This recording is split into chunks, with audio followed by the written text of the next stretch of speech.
Welcome to the Catholic Apostolate Center's blogcast series. Today's episode is titled Jesus Alive, Encountering the Truth of Christ, written by Brady Baylis and read by Meg Ferguson. I think there is something special about a cover, about taking a song, a painting, or a movie and recreating it within the modern frame of mind. Aretha Franklin's bold and unapologetic song, Respect, is a perfect example. As she interprets the song as a Black woman in the 1960s.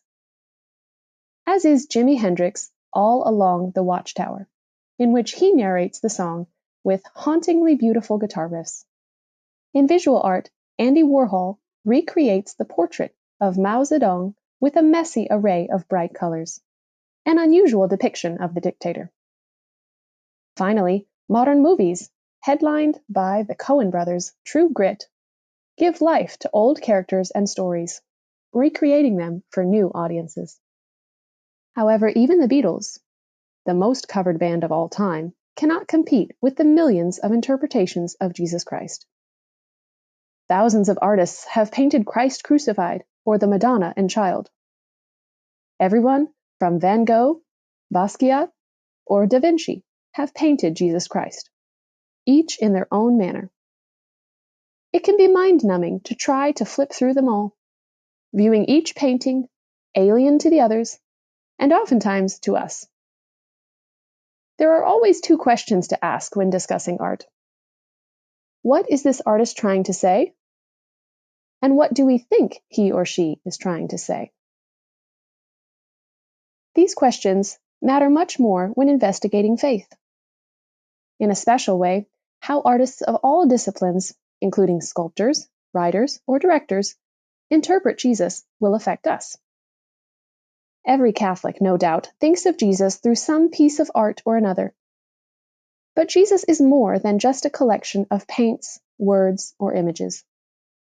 Jesus is alive. It is tempting to trap him in a Caravaggio, an Greco, or even in the Passion of the Christ, to prevent him from challenging us.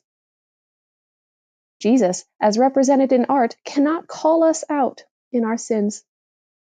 He cannot tell us the hard truths we need to wrestle with. Even further, we should not trap Jesus in the church, or solely in the Mass. Yes, we are oftentimes challenged in specific ways during the Mass, especially when a priest gives a difficult homily. It can be easy, however, to selectively hear the priest, interpreting him and hearing only what we want to hear. We often want a sanitized Jesus, one that affirms us and makes us feel good. But while Jesus resides in the tabernacle and comes to meet us in every celebration of the Eucharist, he cannot be left there. Jesus wants to encounter us personally in order for us to help others encounter him. Jesus always challenged his disciples to worship, act, and believe in accordance with truth. Jesus was not sanitized, or acting in the proper way, when he overturned the tables of the money changers. He was not sanitized when he described the narrow way. And surely he was not clean and tidy when he died on the cross. Jesus defied our expectations. He was filled with passion for God's truth.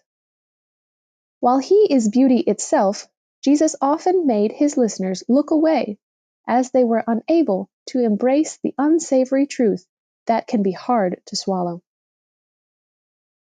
I enjoy going to Washington's National Gallery of Art, or New York's Met.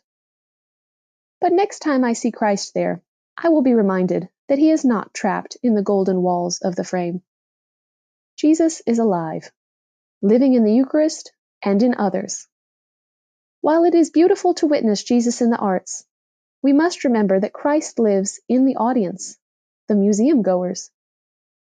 While the beauty of the art itself is mesmerizing, Christ is alive in flesh, both on the altar and in people who remind us that while beautiful, Christ's message is a challenge.